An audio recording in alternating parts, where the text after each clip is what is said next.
안녕하십니까. 골든에이지입니다.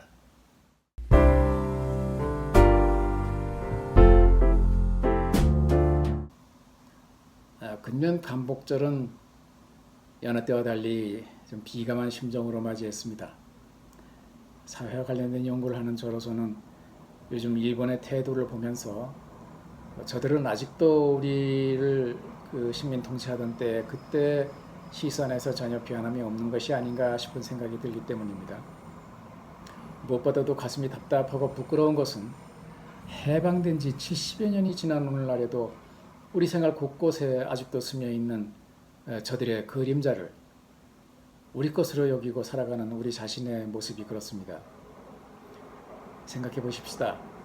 1910년 우리의 국권을 침탈하고 불과 2년이 지난 1912년에 조선 총독부령으로 의례 준칙을 반포하고 우리의 전통 풍습인 관혼상제 모든 것들을 그들의 입맛에 맞게 바꾸면서 36년의 강점기를 거치는 동안 우리는 그들이 만들어 놓은 풍습을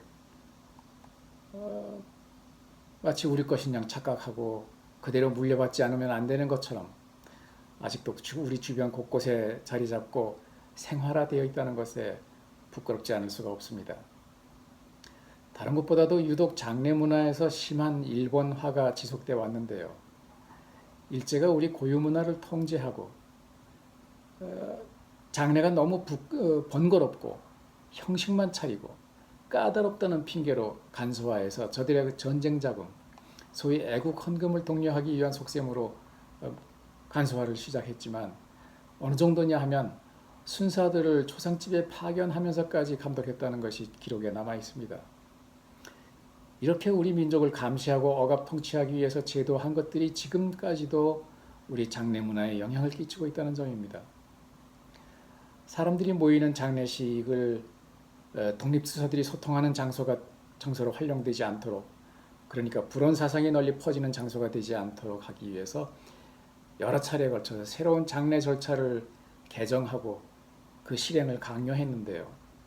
그들이 만든 준칙 중에서 장례는 사흘 이내 끝내라, 아주 부득이한 경우에 5일까지는 인정하겠다 하는 것이 있습니다. 이것이 바로 지금 우리가 지켜지고 있는 3일장, 5일장 그것이죠.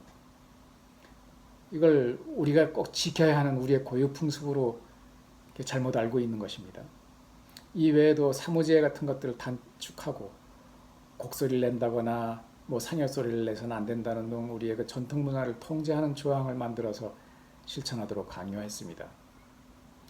일제가 말하는 불온 사상, 그러니까 우리의 항일 사상이 널리 퍼지는 것을 방지하기 위해서 참 여러 가지 제도들을 갖췄는데요. 가족이 아니면 장례식에 참여하지 못하게 하는 것이 있었습니다. 그래서 상주와 가족, 문상객들을 구분해서 멀리에서도 한눈에 누군지 감시할 수 있게끔 하기 위해서 검은 줄에 그 완장을 차게 한 것인데요. 이것이 우리 장례식장에서 지금은 마치 어떤 그 계급장처럼 상주가 완장을 차지 않으면 상주 노릇을 못하는 것처럼 무슨 예의에 크게 어긋나는 것처럼 알고 그저 시키는 대로 차고 있습니다.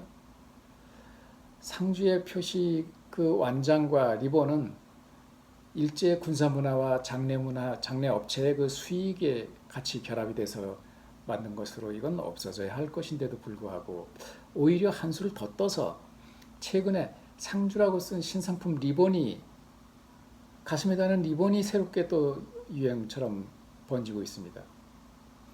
상주임을 표시하는 완장을 찬 것도 모자라서 상주를 쉽게 구별할 수 있도록 배려했다는 게 장례업체의 설명이지만 이건 앞뒤가 맞지 않는 상술의 형태입니다. 상주가 누군지 알지 못하는 사람이 조문은 왜 오는지 그 이유가 없기 때문입니다.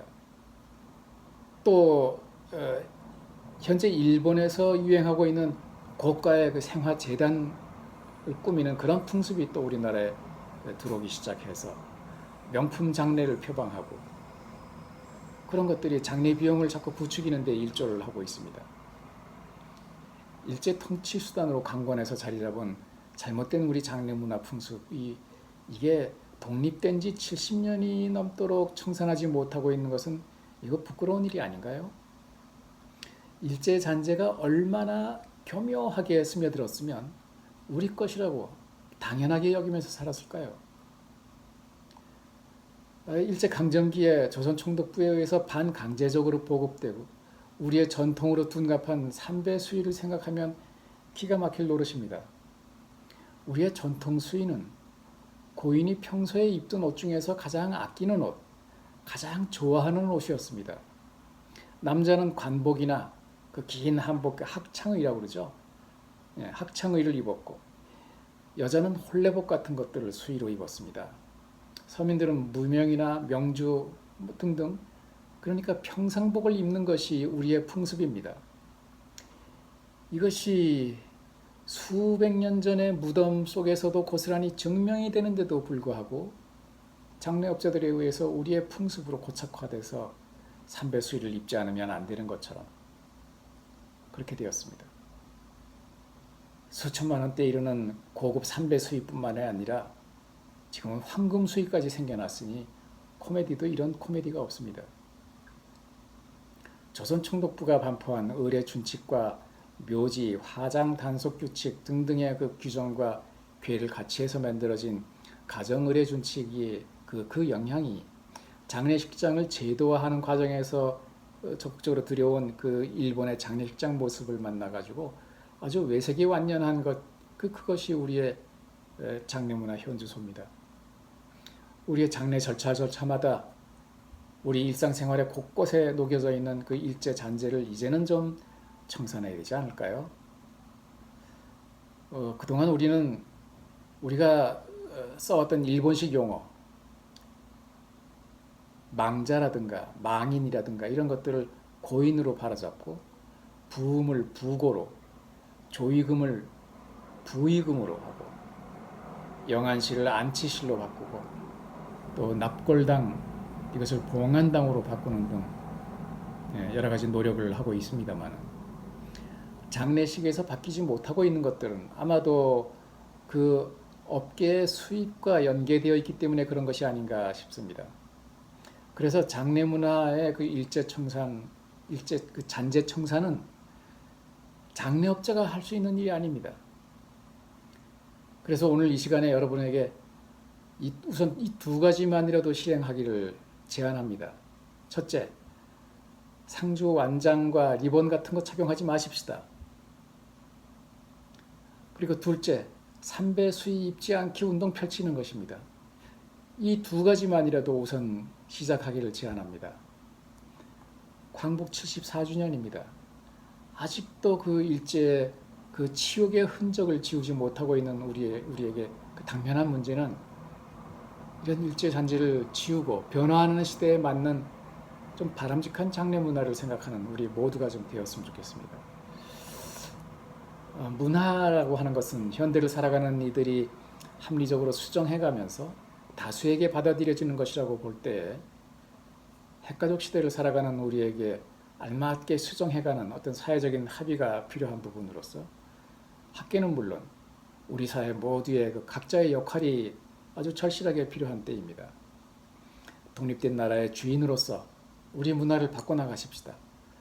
그래서 삶과 죽음에 대해 스스럼 없이 이야기하고 사전 장례 의향서를 쓰는 수준 높은 문화가 정착돼서 그 진지하고 의미 있는 삶의 터전을 갖고 나가기를 같이 노력해 나가십시다. 우리 모두가 기억하고 한마음이었으면 좋겠습니다. 계속되는 주제를 위해서 구독, 좋아요 눌러주십시오. 감사합니다.